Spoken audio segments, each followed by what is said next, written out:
اعلیٰ حضرت رحمۃ اللہ علیہ فرماتے ہیں شب لحیہ و شارب ہے رخ روشن دن، شب گیسو و شب قدر و برات مومن، مشگاں کی صفیں چار ہیں دو ابرو ہیں، والفجر کے پہلو میں لیال عشر، کاول فجر بھی یہی ہے ولیال عشر بھی یہی ہے۔ تھوڑا سا آسان کر دیتا ہوں۔ اعلیٰ حضرت رحمۃ اللہ علیہ نے فرمایا شب یہ فارسی میں رات کو کہتے ہیں، شب لحیہ، لحیہ عربی میں داڑھی کو کہتے ہیں۔ کا جو 10 راتوں کا ذکر ہے ان میں ایک رات تو حضور کی داڑھی ہے، اونچی بول دیجئے ذرا۔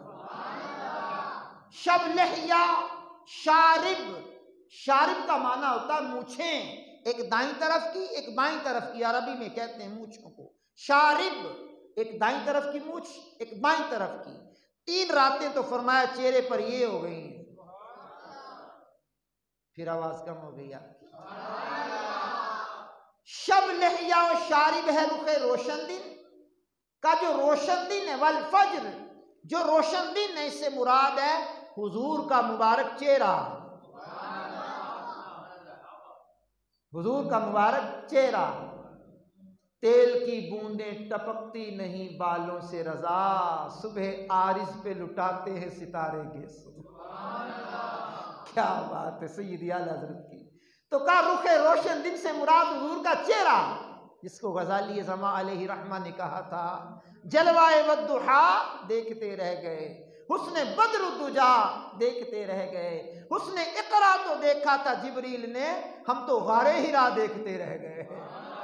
جس کو اعلیٰ حضرت نے کہا بڑے پیارے انداز میں رخ دن ہے یا مہر سما، یہ بھی نہیں وہ بھی نہیں، سبحان اللہ الکریم بات دور نہ نکل جائے۔